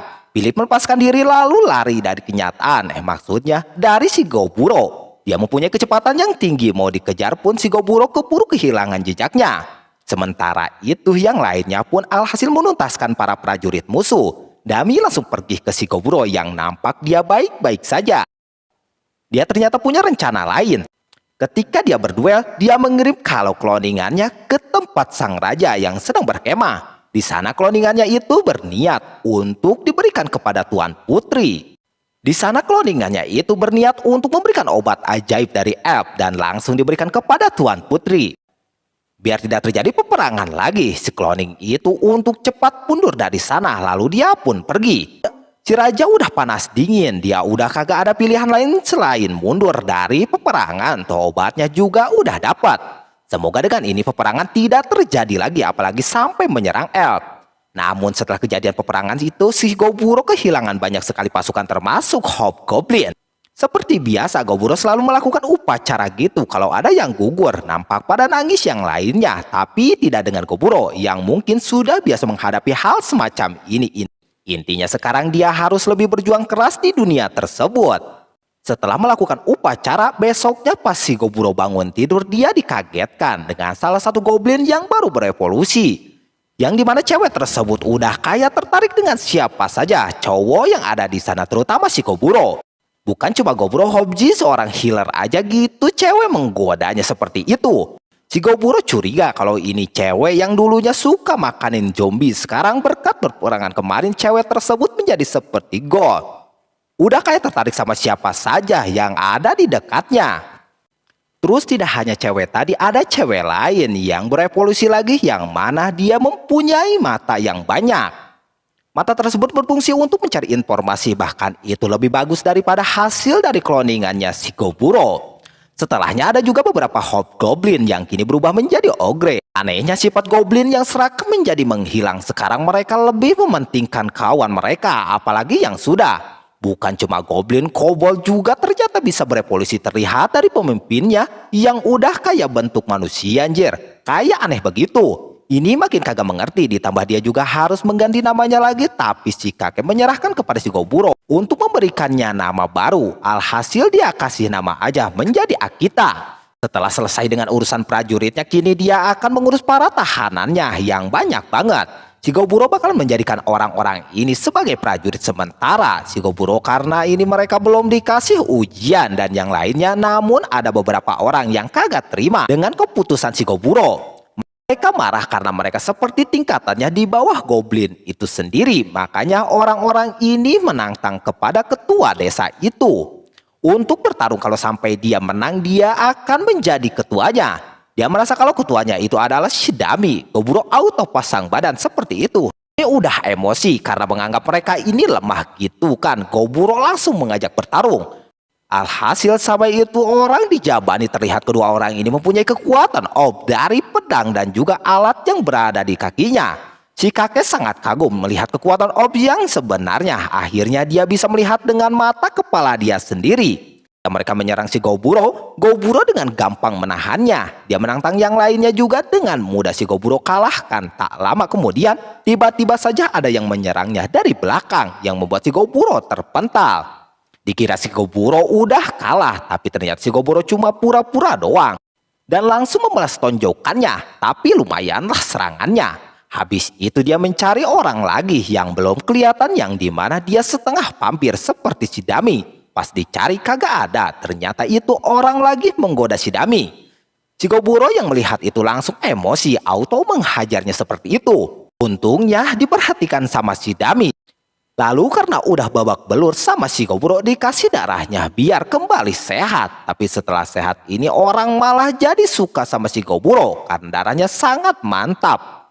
Hal tersebut membuatnya jadi emosi lagi. Setelahnya barulah mereka melakukan serangkaian latihan dan banyak pasukan yang ingin bergabung dengan si Goburo. Terus si Goburo memperkuat di beberapa bagian, terutama bagian pembuatan senjata.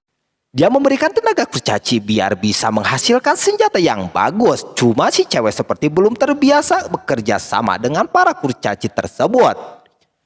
Di situ juga si Goburo mencoba beberapa skill yang telah ia dapatkan. Semacam kayak cewek tadi yang bikin senjata di kakinya, terus dia juga bisa mengeluarkan seperti roh gitu. Namun sangat sulit untuk menjinakkannya. Biar jadi bahan evaluasi terakhir, dia membuat skill yang aneh, yang mana ketika terkena matahari tubuhnya langsung terbakar. Terus hari selanjutnya, dia mau membuat pemandian air panas lagi buat supaya elf bisa ikutan mandi di situ. Dia juga akan mengabarkan hal ini kepada kepala desa elf. Besoknya dia melakukan pengujian dengan skeleton ciptaannya untuk melawan anggota, sementara nampak masih pada lemah kayak begitu terus. Si kurcaci akhirnya bisa membuat sebuah senjata untuk si Goburo, yaitu sebuah palu gitu. Dia sebenarnya gak mau banget, tapi demi menghargai mereka dia ambil. Lalu dia ke hutan untuk mencoba senjatanya itu. Tapi gak ada satu monster pun yang mendekati si Goburo, malah jadi pada takut sama dia. Tak lama kemudian ada cewek lihat yang udah lama kagak ketemu. Dia langsung mengajak tanam ubi di hutan. Setelah selesai menanam, dia pulang dan ketahuan kalau si Goburo udah melakukan sesuatu dengan seseorang. Keesokan harinya si Goburo memutuskan untuk menanam benih asli dari si Riyad. Katanya itu benih sihir sayur dan buah. Dan katanya juga ini lebih premium daripada buah dan sayur biasanya. Ini baru bercocok tanam asli. Dia merasa senang menyempatkan waktunya untuk menjalankan hari-hari normal seperti sekarang ini. Esoknya ada pasukan sementara yang mau pulang ke tempat asalnya. Si Goburo kagak marah, malah dia dukung seperti itu. Di sana si Dami menghipnotis beberapa prajurit untuk mencari informasi masuk ke dalam kerajaan. Karena dia udah dapat kabar kalau pasukan manusia saat ini sudah mundur, maka kalau sudah begini perang dinyatakan telah berhenti. Mungkin kalau si Goburo kagak ngasih obatnya, perang akan masih terus berlangsung. Maka dari itu si kepala desa mengajak si Goburo untuk datang ke acaranya, yakni acara bernama Pemuan Lutrol. Keesokan harinya si Goburo ke sana bersama istrinya yang banyak itu. Goburo mempertanyakan apakah tidak apa-apa gitu kan selain ikutan pesta. Sebenarnya dalam aturan tidak boleh, tapi karena si Goburo ini teman jadi dia diizinkan. Dulu juga dia punya cerita tentang kakaknya yang mempunyai hubungan dengan orang di luar desa. Otomatis demi untuk melindungi desa ini terpaksa adiknya tidak boleh lagi balik ke sana. Namun sekarang dia udah kagak ragu lagi setelah si Goburo menjadi rekannya. Di sana acaranya seperti kayak persembahan atau upacara untuk orang-orang yang sudah gugur gitu, atau apalah aku juga nggak ngerti. Esoknya si Gobuchan mendapatkan harta karun lagi. Dia dapat 2 batu yang sangat berharga. Dia sebenarnya mau berterima kasih kepada si Velvet karena telah menunjukkan gimana mendapatkan barang-barang yang berharga. Di sana si Goburo memakan batu tersebut lalu mendapatkan beberapa skill. Habis itu dia mencoba untuk menggunakan skill kerajinannya untuk membuat sesuatu yang dimana dia menyambung-nyambung tulang seperti itu yang kini telah menjadi kendaraan baru untuknya yang bernama Lipan Tengkorak. Lipan ini akan membawa mereka ke kota tempat di mana para manusia-manusia ini tinggal. Si Goburo sudah janji kalau dia akan memulangkan mereka lagi. Setelah beberapa hari akhirnya pemandian air panas pun sudah jadi. Sekarang udah enak tempatnya. Terus juga ada yang pulang ke tempat masing-masing. Di sisi lain si rambut merah yang sedang latihan merasa galau kalau dia bakalan dipulangkan. Dia merasa kalau si Goburo membenci mereka padahal tidak seperti itu. Itu sangat tidak mungkin. Goburo kali ini ikut ngunder kalau kata bahasa Sunda atau mencari bahan buat makan. Nampak mereka bahagia karena di hutan gampang banget cari bahan makanan. Goburo merasa senang dikala pengetahuan tentang manusia itu kosong semenjak ada mereka dia jadi terbantu. Malamnya si Goburo mengadakan pesta untuk penyambutan anggota yang baru bergabung. Di sana ada orang yang songong kemarin yang meminta si Goburo ke sana. Karena Goburo mau pergi dia yang lagi kagak sehat bercanda. Kalau nanti Goburo pergi dia mau macam-macam. Dia menyarankan kepada si Goburo kalau dia ingin ke kota harus menggunakan orang dalam alias bangsawan. Dia bersedia membantunya namun Goburo sendiri kagak mau. Besoknya sebelum berangkat Goburo membagi kelompok terlebih dahulu karena mereka bakalan berjelajah di luar sana untuk mencari informasi. Dia membagi menjadi 4 kelompok. Tugasnya mencari informasi. Survival menyelesaikan masalah sendiri. Terus setiap kelompok harus bisa naik level. Dan yang terakhir tidak boleh ada satupun yang tumbang. Setelah dibagi barulah besoknya mereka mulai berangkat. Mereka berpamitan satu sama lain. Dan inilah perjalanan yang akan dilalui sama si Goburo. Dan yang lainnya mencari musuh yang lebih kuat darinya. Lalu dia nanti bisa mukbang biar tambah kuat. Tujuan utama si Goburo adalah ke tempat para cewek-cewek yang ingin mereka tuju. Awalnya yakni ke kota perbatasan Trien. Film dilanjutkan kembali. Setelah 6 hari perjalanan menuju ke perbatasan Trien, akhirnya Goburo bersama rombongan sampai di perbatasannya. Ketika mereka turun dan mau masuk ke kotanya, nampak pada ketakutan karena ada ogre masuk ke kota tersebut. Untungnya si Goburo membawa pribumi, jadi dia diizinkan masuk padahal warga-warga agak sedikit ketakutan ada ogre masuk ke wilayah mereka. Cewek-cewek ini membantu untuk supaya si Goburo mendapatkan tempat tinggal terlebih dahulu. Dan dulunya pedagang jadi udah kenal banyak orang, alhasil sekarang gampang untuk mencari kenalannya. Tak lama kemudian si Goburo akhirnya bisa mendapatkan tempat tinggal yang enak banget. Di sana dia menunjukkan sebuah guil kota itu kepada si Goburo. Terus selanjutnya mereka menjual barang-barang yang mereka bawa untuk dijualin di kota itu. Nampak pada laku barang-barangnya. Di sana si Goburo diajakin ke sebuah tempat, namun dia lebih memilih untuk mencari informasi di kota itu dengan cara dia merubah bentuk tubuhnya menjadi di masa lalu sebelum menjadi goblin. Nampak anak buahnya jadi merasa kalau si Goburo ini seperti bukan bangsa ogre. Ketika dia berjalan-jalan di kota tersebut, si Goburo banyak mendengar tentang orang-orang kota ini yang takut banget sama yang namanya ogre. Tak lama pas dia masuk ke gang, tiba-tiba saja si Goburo dijegal sama 6 orang yang bersiap-siap mau menyerangnya. Si Goburo langsung saja mengalahkan mereka semua dengan sangat mudah. Lalu dia memakannya dan mendapatkan banyak kekuatan. Di sana dia melihat ada yang aneh, yang mana orang-orang ini menggunakan cincin yang sama. Dia curiga kalau orang ini adalah anggota dari suatu organisasi. Kebetulan ada orang lagi di dekat sana yang mana itu orang habis bernegosiasi dengan anggota yang sama dengan orang yang dihabisi sama si Goburo. Yang mana itu orang tidak memenuhi keinginan bocah itu padahal dia udah memberikan tebusan untuk melepaskan sang tuan putri. Tapi mereka malah ingin mendapatkan uangnya 3 kali lipat lagi jikalau si tuan putri mau dibebaskan. Nampaknya ini kasusnya sangat besar. Bocah ini kagak terima dan langsung menyerangnya. Namun apa daya dia sendirian seperti itu dan sangat mudah untuk dibuat tanduk. Malah mau dihabisi sama mereka. Untungnya si Goburo ini datang membantu bocah tersebut namun dia tidak menghabisinya. Ini bocah. Goburo juga aneh, kenapa ini bocah udah ditolongin malah marah-marah seperti itu. Goburo tahu kalau misi ini sangat rahasia, jadi dia bisa memberikan kontak kepada bocah itu kalau mau bekerja sama. Soalnya si Goburo cuma tentara bayaran.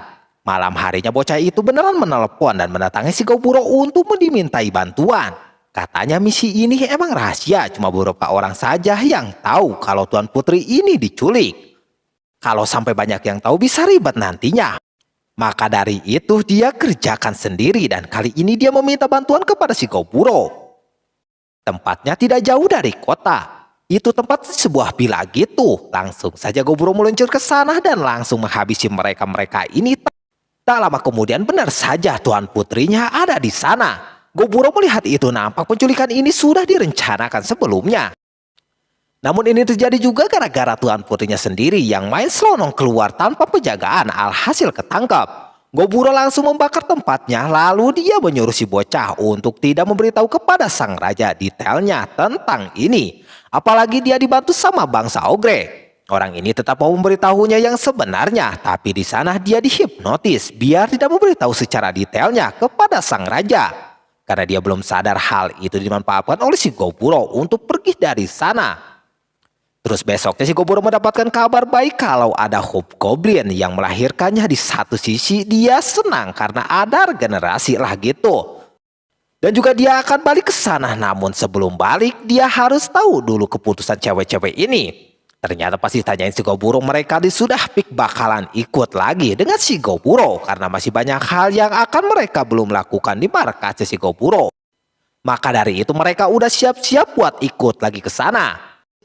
Terus sampai diduga si Tuan Putri datang ke tempat si Goburo. Dia bernama Rubelia. Dia tahu Goburo udah menyelamatkannya kemarin. Dia sangat berterima kasih di sana. Terus dia juga di sana menawarkan pekerjaan kepada si Goburo yang mana dia disuruh untuk mengawalnya sampai ke kota Oswell. Dia kagak mau ya kan. Toh dia juga udah punya pengawalnya sendiri. Tapi dia kagak mau karena pengawalnya sangat membosankan dan tidak bisa diandalkan. Awalnya dia emang menolak, namun mendengar tawarnya mencapai 1 emas yang mana kalau dijual dapat 1 miliar. Hal tersebut membuat para cewek-cewek menyuruh si Goburo untuk menerima tawarannya itu. Ini sangat berat kalau dia terima, dia akan menunda kepulangannya. Yang ujung si Goburo pun memutuskan untuk menerima tawarannya tersebut. Si Tuan Putri akan menunggu si Goburo di gerbang besok. Keesokan harinya si Goburo sudah ada di gerbang bersama si Tuan Putri. Dia merasa aneh kenapa kagak ada penjaga yang mengikutinya gitu kan. Lagi-lagi ini bocah bandel banget karena keluar dengan sembunyi-sembunyi. Kemungkinan para penjaganya sekarang lagi kerepotan mencarinya. Karena ini gak ada urusan sama si Goburo, mereka pun berangkat menggunakan tipan tengkorak yang sangat cepat. Nampak ini bocah menikmatinya. Dia yang jarang keluar belum begitu kenal dengan dunia luar. Buffalo dan monster lain yang ada di sekitarnya. Di sana mereka berburu terlebih dahulu buat makan. Tapi ini bocah bandel banget pakai mengganggu istrinya masak. Terus malah main-main sama monster ayam yang sebesar itu. Dia melihat si Ruby kelihatan kagak takut sama sekali dengan dunia luar. Padahal dia baru kali ini bisa bebas keluar seperti ini. Terus di sepanjang jalan si Goburo menemukan ular tempurung. Di sana dia meminta bantuan kepada si Neki Puki dan Genki, tapi ini orang kagak mau kerja. Alhasil sama si Goburo dibabat habis semuanya. Lalu sama dia diproses untuk dibakar. Kali ini si Ruby udah mulai berubah, dia mau membantu masak. Setelah mereka makan, Goburo kembali melanjutkan perjalanannya lagi sampai di mana mereka sampai di tengah-tengah tebing. Sebenarnya ada 3 jalan yang mereka akan pilih, jalan tengah, tebing, atau melewati pinggirannya. Dan itu membutuhkan waktu yang lama. Soalnya kalau lewat tengah nanti ada monster terkuat di pegunungan itu yang dinamakan Elang Palisade. Tidak hanya itu, ada elang yang sudah berevolusi lain lagi yang dinamakan Elang Giok. Lantas hal itu sangat berbahaya gitu kan. Namun si Goburo yang mempunyai keputusan, dia akan mengambil jalan itu dan nanti dia akan mengalahkannya. Keesokan harinya benar saja si Goburo udah dihadapkan sama yang dikatakan monster terkuat. Tapi mau sekuat apapun sama si Goburo langsung dijadikan karage seperti itu. Tidak hanya itu, sekarang lawannya lebih berat yaitu Elang Giok. Si Goburo menyuruh yang lain untuk tidak keluar dari sana. Dia sudah memutuskan untuk melawannya sendirian. Setelah sejam kemudian ini duel belum berhenti dari tadi. Mereka nggak tahu si Goburo gimana ya kan. Neki meminta mereka harus kabur dari sana karena mustahil si Goburo mengalahkan Elang Giok. Tapi di sana Dami kagak bakal meninggalkan si Goburo di sana. Walaupun si Goburo mati, dia akan membalas walau nyawa taruhannya sekalipun. Tapi sekarang situasinya sudah tenang. Pas mereka intip, tangannya sudah lepas dan si Goburo udah babak belur di sana, kagak bisa melawan sama sekali. Ketika dia diputerin sama si Elang itu sendiri, si Goburo baru mau mengeluarkan skill terbaiknya, yang dia memakan dirinya sendiri. Terutama tangannya yang memakan tangan dan kakinya kembali muncul. Lalu dia berubah jadi Kesatria Baja Coklat. Lalu dengan mudahnya dengan cuma menggunakan benang, si Goburo bisa mengalahkannya. Kelihatan ketiga orang ini ketakutan, kagak nyangka si Goburo bisa mengalahkannya. Terus pas dicek elangnya, di bagian dadanya terdapat bola bersinar gitu yang katanya itu sangat langka. Mereka bisa membuat senjata menggunakan bola tersebut. Lalu elang giok terkuat itu pun sama si Goburo dimasak, yang tentu rasanya sangat enak. Di sana si Ruby penasaran kenapa si Goburo setiap ada monster yang dia kalahkan selalu dia makan. Dia memegang prinsipnya seperti di kehidupan sebelumnya, yang dimana kalau dia yang menghabisinya, dia boleh bebas melakukan apa saja. Yang penting itu untuk keberlangsungan hidupnya. Selagi nggak ngeganggu orang, apa salahnya gitu kan? Di sini si Ruby mengerti mungkin dia mempunyai pandangan lain tentang kelakuan si Goburo ini. Tapi di perjalanan mereka masih berlanjut. Singkat cerita, si Goburo dan rombongan telah sampai di kota Mason. Baru masuk ke kota itu, tiba-tiba aja para warga kaget dengan kedatangan Ogre. Mereka tidak menerima Ogre di kotanya tersebut. Untungnya si Ruby memberitahu kalau Ogre ini baik. Mereka yang melihat si Ruby dan keluarga bangsawan mereka langsung nurut sama si Ruby. Habis itu mereka diizinkan untuk tinggal di sana untuk sementara waktu. Lalu Goburo dan yang lainnya diajakin melihat air terjun yang sangat indah kayak begitu. Tentu yang lain merasa nyaman. Setelah dari air terjun mereka mandi dengan menggunakan air panas. Nampak para serentak mandi semua. Namun di sana si Ruby yang masih belum berkembang banyak omong kalau dia bakal lebih berkembang, padahal yang lain kagak ada yang mempermasalahkan punya dia. Terus malam harinya warga bersama rombongan si Goburo mengadakan pesta. Goburo menyiapkan minuman yang diberikan kepala desa elf kepadanya. Mantap sih, mantap, cuma ada aja kejadian yang tak terduga. Di sana juga si Goburo ngajakin buat lomba minum siapa yang kuat, bakalan dikasih 4 plat perak. Nampak yang lain antusias banget. Namun ujungnya mereka kalah lawan si Goburo, soalnya dia kagak bisa mabok. Terus dia mendapatkan skill lagi setelah makan, entah ikan atau apa gitu. Esoknya Goburo berserta rombongan kembali meneruskan perjalanannya lagi. Kali ini tidak ada halangan sama sekali dalam perjalanannya. Mungkin besok aja mereka udah nyampe ke tempat tujuan. Nah di situ si Goburo melihat si kembar tidak baik-baik saja karena mukanya pucet banget katanya. Kata si kembar mungkin mereka kecapean gara-gara masak kemarin buat warga Mason. Si Goburo menyuruh mereka buat beristirahat saja, bagian masak biar dia saja. Nah, tanpa diduga ketika lagi di tengah perjalanan tiba-tiba ada kabar lain, yang mana si kembar tiba-tiba saja hamil, yang dimana mereka mengandung anak si Goburo. Anehnya tiba-tiba besar dalam semalam. Dami menyuruhnya buat istirahat dulu. Terus si Goburo menelpon si kakek, situasinya mau balik ke sana pun rasanya kagak bakal keburu, soalnya jauh. Tapi sekarang perut si kembar makin membesar. Kata si kakek kalau mereka mengandung anak si Goburo, kemungkinan anaknya bakalan besar dan perutnya pun akan terus membesar sehingga kemungkinan besar si kembar ini harus disesar. Jadi si Goburo tanpa pikir panjang dia mencari tempat untuk bisa mengistirahatkan mereka berdua. Dia merasa khawatir di sana, tapi kedua cewek ini bakalan kuat katanya begitu. Keesokan harinya kini situasinya semakin buruk, yang dimana si kembar ini makin kagak sehat, tubuhnya makin lemah dan menipis.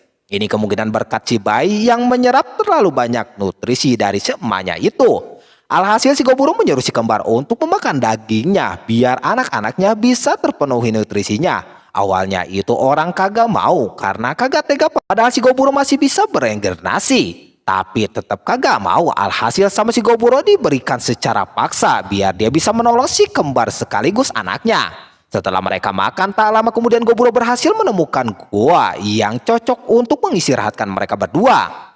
Ada beruang langsung dibabat, lalu dia membuat sebuah kasur seperti itu untuk mereka berdua. Selanjutnya dia melakukan penyembuhan kepada kedua orang ini dan memberikan penawar biar kagak kesakitan. Ada satu orang yang mungkin keluarnya bakalan lebih dulu. Nampak perutnya semakin besar. Terpaksa di sana Shigoburo membuat kedua orang ini pingsan biar Shigoburo bisa melakukan operasi di mana dia harus siap untuk melakukan operasi biar anak dan juga emaknya selamat.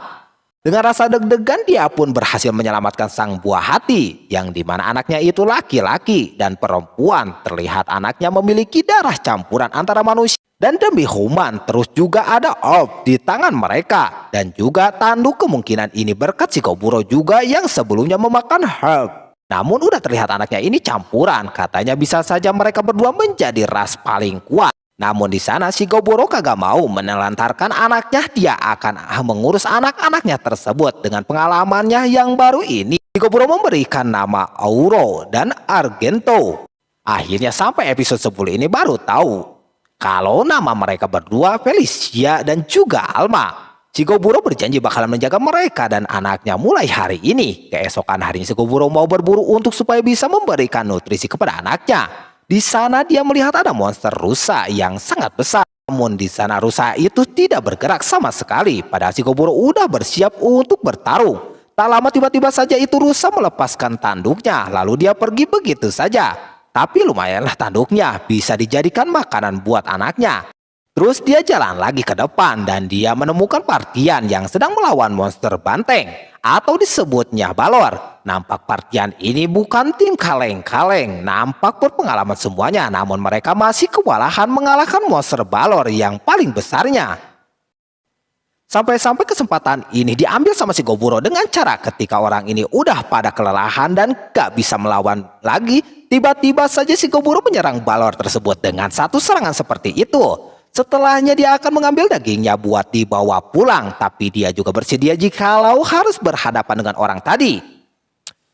Dia melihat cowok yang di depannya itu bukan cowok biasa, namun di sana ternyata Shigoburo memilih untuk berdamai dan memberikan obat kepada mereka untuk menyembuhkan lukanya. Sebagai gantinya Balor tadi akan dibawa sama Shigoburo. Mereka pun tidak masalah, malah mereka berterima kasih kepada Shigoburo karena udah menolongnya.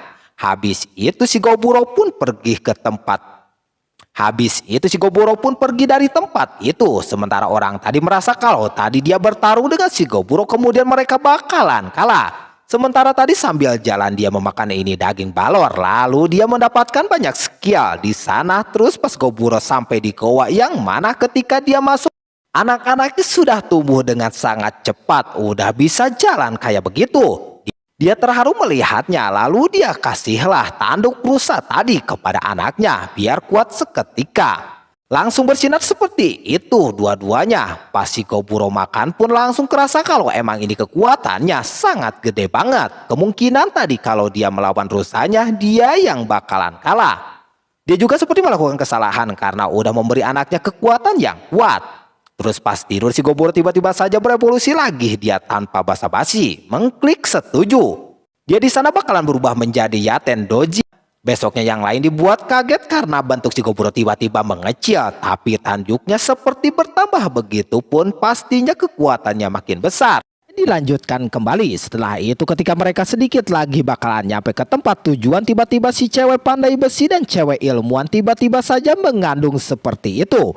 Karena Shigoburo sudah pernah mengalami atau melewati hal semacam ini, dia tidak panik. Shigoburo terlebih dahulu bakalan mencari tempat yang dekat dengan air sungai terlebih dahulu untuk melakukan persalinan. Setelah nyampe di sana nampak semuanya berjalan lancar, anaknya pun selamat. Anak daripada si pandai besi atau Emery sama seperti bayi sebelumnya, beda dengan si ilmuwan atau si Spinel yang bayinya seorang bayi manusia. Nampak dua-duanya sehat walafiat. Habis itu mereka pun melanjutkan kembali perjalanannya. Belum masuk ke kota Oswell, si Ruby terlebih dahulu masuk ke sebuah kota terlebih dahulu untuk melakukan penyamaran. Dia sengaja melakukan itu kalau tidak bisa akan jadi masalah besar. Sekalian aja mereka beristirahat dan menginap beberapa hari di kota itu. Pertama-tama Shigoburo pengen yang namanya berjelajah gitu ke dungeon. Di sana dia ditemenin sama 3 sejoli, Dami dan si rambut merah. Di tengah mereka mau daftar, tak lama kemudian ada petualang yang menantang duel kepada Shigoburo. Sebenarnya dia bisa aja melawan orang banyak itu, cuma kekuatan dia kelewatan bisa-bisa habis tempat itu. Jadinya dia menerimanya, namun mereka akan melawan 3 sejoli ini. Awalnya mereka menolak. Shigoburo menawarkan siapa yang menang akan diberikan 10 plat perak seketika peminatnya tambah banyak, dan untungnya 3 sejoli itu bisa mengalahkannya dengan sangat mudah. Dami dan Gatel pengen ikutan ribut juga di sana. Ketiga orang ini terharu karena kemampuan mereka seperti berkembang. Terus Shigoburo memperkenalkan dirinya kalau mereka dari tentara bayaran bernama Parabellum. Setelah dari sana, Shigoburo main-main ke pasar bersama Dami dan si rambut merah. Di sana Shigoburo membeli sebuah kamera jadul yang mana itu kamera ada di dunia dia sebelumnya. Jadi lumayanlah buat moto anak-anaknya. Habis itu mereka pulang ke kos-kosannya. Shigoburo merasa kalau selama ini dia belum pernah menghubungi kelompok yang lain untuk menanyakan kabar mereka. Alhasil di situ dia menghubungi satu-satu. Yang pertama si Habusato, yang dimana dia nampak baik-baik saja. Dia membeli banyak buku di sana, walaupun dia kagak bawa uang banyak, tapi berkat dia nolongin orang, dia bisa dapat banyak uang untuk beli buku. Terus selanjutnya Shigoburo menghubungi yang mempunyai mata banyak. Dia terlihat sedang menerawang dari berbagai tempat menggunakan kemampuannya. Nampak dia juga baik-baik saja, tidak ada kendala. Terus si kelompok yang lain, yang mana si kelompok ini tidak memiliki pemimpin katanya, sehingga mereka suka ribut ketika memutuskan sesuatu. Alhasil Shigoburo menunjuk salah satu dari mereka untuk menjadi ketuanya, dan itu tidak bisa ditawar lagi. Terus ada satu kelompok lagi, yakni kelompoknya Shigobukichi. Pas dia mau berkomunikasi, seketika dia punya pirasat kalau dia bakalan matoy. Ini pirasat yang jarang dia rasakan. Keesokan harinya mau gak mau Dami memastikan keadaan Shigobukichi. Dia meminta izin kepada si Tuan Putri untuk ke tempat Shigobukichi terlebih dahulu. Si Ruby tidak masalah, lagian juga terlalu cepat untuk nyampe ke tempat itu, dan juga katanya kemampuan mereka pirasat itu emang benar. Jadinya karena udah diizinkan, mereka pun langsung berangkat. Di perjalanan Shigoburo kini sudah harus bisa mengasuh anak-anaknya kayak begitu. Sementara Dami di luar lagi galau sambil melihat kalung yang pernah dikasih sama Shigoburo. Nampak dia merasa tidak mengalami perubahan lagi, tetap menjadi vampir. Beda dengan Shigoburo yang terus menjadi kuat. Terus dia yang mencintai Shigoburo dari yang lain, sampai sekarang dia masih belum mengandung juga. Intinya dia minder lah gitu. Lihat orang udah punya anak sedangkan dia belum gitu kan. Tapi Shigoburo kagak masalah mau si Dami punya anak atau tidak, tapi cinta kepadanya kagak bakalan pudar. Singkat cerita, setelah hari selanjutnya Shigoburo pun akhirnya sampai di tempatnya. Shigoburo yang mana dia terdapat di labirin dungeon gitu. Dia akan langsung saja mau mengecek ke dalam sana. Sebelum itu ada orang-orang yang ketakutan karena di dalam sana terdapat Minotaur yang sangat kuat. Orang-orang pasti bakalan susah untuk mengalahkannya. Sebelum itu Shigoburo meminta izin terlebih dahulu sebelum mengunjungi ke tempat labirin tadi. Mereka kaget ketika tahu kalau Shigoburo ini teman daripada orang yang masuk ke dalam labirin sana. Tak lama kemudian ada yang muncul, yakni Shigobukichi yang kini tampilannya sudah jauh berbeda. Dia udah kayak raksasa gitu. Dia membawa orang-orang yang terjebak di dalam sana. Dia juga melihat Shigoburo makin mengecil, bukan malah jadi besar macam dia. Katanya Shigobukichi jadi Minotaur spesies baru. Dan Earth jadi Earth Lord yang tubuhnya sama-sama gede. Langsung saja ke intinya mengenai Shigoburo ini matoy. Ternyata ceritanya ketika Shigobukichi berada di labirin, dia menghadapi monster yang bisa berubah-ubah bentuk. Tergantung yang ada di pikiran lawannya. Kebetulan yang ada di otak Shigobukichi itu Shigoburo. Otomatis kekuatan Goburo udah tahu sendirilah, kuat ya kan. Sehingga Shigobukichi di sana dikalahkan dengan sangat mudah. Namun justru kekalahan itu membuatnya berevolusi menjadi Minotaur dan dia bisa mengalahkan Shigoburo dengan sekali serang. Mungkin Shigoburo tahunya pas disitulah doang kalau dia ini matoy. Setelahnya karena kagak ada masalah dan Goburo juga udah ada di sana, dia mengajak Shigobukichi untuk beristirahat terlebih dahulu. Namun ternyata dia kagak mau beristirahat terlebih dahulu. Dia pengen duel sama Shigoburo dulu. Lantas ini udah diprediksi sebelumnya bakalan seperti ini. Shigoburo pun mau gak mau menerimanya. Di sana mereka ditonton banyak orang di sekelilingnya. Ini membuat si Tuan Putri bertanya-tanya kenapa mereka ribut padahal temennya sendiri. Dami mencoba menjelaskan kalau emang ini dari dulu orang ini suka seperti itu. Karena si Gobukichi pengen kekuatannya setara dengan temannya sendiri, yakni Goburo. Sudah sebulan lalu setelah duel terakhir mereka akan duel kembali di sana. Gobukichi membawa tameng sama kampak miliknya. Nah, si Goburo cuma pakai tongkat legendaris doang. Ketika mereka berdua saling serang, kelihatan kalau Gobukichi lebih diunggulkan karena dia memiliki kekuatan api yang sangat luar biasa. Bahkan ketika mengenai si Goburo, apinya tidak langsung menghilang. Gobukichi juga bisa menguasai kekuatan yang lain yang digabungkan dengan api miliknya. Alhasil dengan begitu si Goburo mulai menyerangnya kembali seperti itu. Namun apa daya, dia masih ada tameng mengeluarkan banteng kayak gitu. Si Goburo yang menahan serangan dari Gobukichi menggunakan kekuatannya, dia mempunyai feeling. Dan itu benar-benar sama si Gobukichi ditahan serangannya. Tidak berhenti sampai situ, si Goburo terus menyerangnya menggunakan tongkat miliknya tersebut secara terus-menerus. Gobukichi yang kagak bisa ngapa-ngapain tambah marah. Dia mengeluarkan apinya kembali seperti itu. Lalu dia lompat ke atas dan mau membantingkan tubuhnya ke bawah sambil mengeluarkan api miliknya. Walaupun udah berusaha diberhentikan sama si Goburo pun kagak mempan. Sangat luar biasa kekuatannya tersebut. Namun hal itu tidak bisa melukai si Goburo karena dia bisa menyembuhkan dirinya sendiri. Tapi karena kelakuannya udah melewati batas, mungkin sebelumnya inilah yang membuatnya berevolusi jadi Minotaur. Singkat cerita, akhirnya Goburo sudah sampai di tempat tujuan, yaitu di kota Oswell. Nampak sangat cantik banget pemandangan kota tersebut. Sebelum itu pas si Goburo dan Gobukichi ribut kemarin sampai pagi ributnya. Terus mereka berpisah di sana, yang mana Gobukichi mau langsung pulang sama si Earth, sedangkan dia lanjut ke kota tujuan mereka. Nampak emang indah kotanya, apalagi pas masuk ke dalam sana, lantai jalannya pun rapih begitu. Juga yang lainnya terlihat damai banget. Si Ruby langsung mengajaknya ke istana. Sesampainya di sana, katanya itu sampai tinggalnya keluarga kerajaan yang dimana sebenarnya kota itu milik si Ruby. Juga karena Goburo sudah mengantarkannya dengan selamat, si Ruby akan memberikan sesuatu berupa penginapan di tempat itu. Yang dimana di dalam sana banyak makanan enak-enak, terus tempat tidurnya pun sangat nyaman banget. Mereka yang biasa tidur di tempat kayak kasur keras kini enggak lagi. Keesokan harinya barulah si Ruby memberikan reward yang udah dia tawarkan sebelumnya, yaitu plat emas beserta Princess Belle. Yang dimana kartu itu bisa sebagai akses dia masuk ke kota itu. Dia mempertanyakan apakah tidak apa-apa gitu kan, secara dia seorang tentara bayaran. Dia terlihat santuy selama perjalanan. Ternyata dia membaca setiap gerak-gerik si Goburo. Dia merasa kalau si Goburo kagak bakalan macam-macam. Dan juga dia yakin kalau si Goburo bakalan balik lagi ke sana. Maka dari itu dia menerimanya. Lalu habis itu mereka akan langsung pulang lagi. Di sana terlihat kagak ada si Ruby. Karena kali ini dia dijagain kagak diperbolehkan keluar. Goburo memberikan semangat kepada orang itu untuk terus bekerja keras menjadi kesatria. Habis itu mereka mulai berangkat, tidak lupa Goburo menyimpan beberapa klon di tempat itu. Dia juga merasa kalau dia bakalan balik lagi ke sana. Keesokan harinya nampak perjalanan tidak ada kendala sama sekali. Namun si Dami galau terus, yang mana kemarin dia melihat Gobukichi udah nambah kuat. Tapi dia masih gitu-gitu aja. Goburo menanyakan levelnya sekarang. Katanya levelnya udah 89.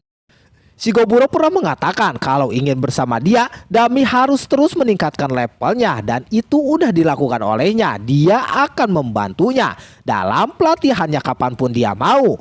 Tak lama kemudian si Goburo berhenti dulu karena dia mau mengajak si Dami latihan di sana. Dia mengeluarkan banyak sekali jenis ogre di sana, yang dimana itu harus dikalahkan sama si Dami. Dia kagak tahu naik levelnya kapan. Yang penting dia serang dulu sampai akhirnya dia bisa mengalahkan kurang lebih 30 ogre dengan jenis yang berbeda.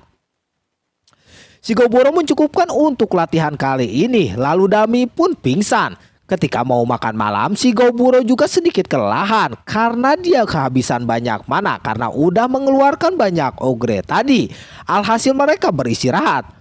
Nah, malam itu si Dami berevolusi. Ketika paginya Goburo kaget. Si Dami berubah menjadi vampir noble. Karena dia udah berevolusi, dia juga resmi menjadi istrinya si Goburo. Dia sangat bahagia banget, lantas si Goburo bersyukur melihatnya bisa tambah kuat dan juga bisa tersenyum kembali. Setelah Goburo melakukan perjalanan selama sehari lagi, akhirnya mereka sampai di tanah kelahirannya mereka. Goburo udah kangen sama tempatnya yang gelap dan juga sempit. Namun tanpa disangka-sangka, goa yang dulunya monoton, gelap dan sempit tiba-tiba saja udah kayak istana gitu. Megah banget. Ternyata selama ini si Goburo pergi para bawahannya melakukan pekerjaan untuk membangun itu tempat. Dan juga dibantu oleh Earth dan Gobukichi untuk mengangkat barang-barang beratnya. Pokoknya udah mantap dah. Habis itu si Goburo diajakin untuk berkeliling tempat itu sama si Gobukichi. Tak lama kemudian si Seini datang dan memberitahu kalau si Gobji atau kakek botak kita akhir-akhir ini sakit. Sekarang dia terbaring di kamar. Terlihat si Goburo langsung menghampirinya. Dia udah tahu kalau si kakek botak kesayangan kita Gobji umurnya kagak bakalan lama lagi. Dia di sana memperkenalkan anak-anaknya kepada si kakek sebelum dia meninggal. Dia merasa seperti nostalgia yang dimana dulu si Goburo lah yang ditimang sama dia, tapi kini udah mempunyai anak. Dia juga menyampaikan kalau si Goburo sudah berevolusi menjadi Apostle varian, jadi dia bakalan ganti namanya menjadi Aporos. Terus dia juga mengenalkan si Gobukichi yang jadi Minotaur, ganti juga jadi Minokichi. Terus ada Earth jadi Lord Earth varian, lalu Dami jadi Vampir Noble, dan yang lainnya. Dia merasa kalau si Goburo sangat malas memberikan nama orang-orang, padahal dia sendiri aja ngasih nama kayak gitu. Setelah mengatakan hal tersebut, tiba-tiba saja dia terbaring lagi dan di situ pun dia tutup usia. Namun ada yang unik jir, itunya berdiri banget. Bisa-bisanya udah mati bisa kayak gitu. Setelahnya Goburo melakukan upacara untuk si Gobji di sana. Si Goburo bilang ini serasa cepat menurutnya. Umur si Gobji saat ini menyentuh 20 tahun. Dia kagak tahu hitung-hitungan usia goblin kayak gimana. Tapi si Goburo bakalan memanfaatkan waktu dia di dunia itu sebaik-baiknya. Karena demi untuk menghormati si kakek, si Goburo bakalan mengadakan turnamen kecil-kecilan. Yang dimana turnamen itu bakalan dipakai sebagai ajang pembuktian. Siapa yang paling kuat berarti dia akan memimpin. Si Goburo terlebih dahulu membagi-bagi untuk lawan-lawannya. Di sana si rambut merah lawan si armor besi, yang dimana si rambut merah udah bisa memperlihatkan kekuatannya kayak begitu. Selanjutnya Obusato dengan si Dami, lalu si Obusei dengan si Earth. Dan pertarungan akhir, si Goburo melawan si Gobukichi, yang dimana rivalitas dari kedua orang ini tidak pernah pudar. Tapi Gobukichi jadi termotivasi menjadi kuat gara-gara si Goburo juga jadi berterima kasih di sana. Tapi hasil tidak berubah, tetap si Goburo pemenangnya. Dan juga di sana dia mengumumkan pemenang dari kedua sampai seterusnya. Si Goburo merasakan kalau bawahannya kini sudah bertambah kuat lagi seiring berjalannya waktu. Karena turnamennya dikira sudah selesai, mereka pun beristirahat. Malam harinya si Ruby menghubungi si Goburo, nampak dia ada perlu. Ruby mempunyai pekerjaan untuk si Goburo, nampak katanya itu pekerjaan yang sangat mudah untuknya. Cuman Goburo belum tahu nih pekerjaan apa yang dia berikan. Dilihat dari klonnya pun dia kagak tahu. Terus dia menawarkan hal yang lebih besar, yaitu dia bakalan membuat si Goburo dikenal banyak orang di luaran sana. Lantas hal ini tidak bisa dia tolak ya kan. Keesokan harinya si Goburo siap untuk berangkat ke ibu kota kerajaan Oswell untuk menjalankan misinya, walaupun sebenarnya dia kagak tahu gitu kan misinya sesulit apa. Namun Goburo kelihatan tidak sabar. Terlihat juga di sana si Goburo udah memiliki bajunya sendiri, jadi makin berkembang lah gitu organisasinya. Lalu animenya pun selesai. Nah, inilah akhir dari cerita Remonster season pertama. Gimana nanti kelanjutannya di season kedua? Tunggu di video selanjutnya lagi aja. Wassalamualaikum warahmatullahi wabarakatuh.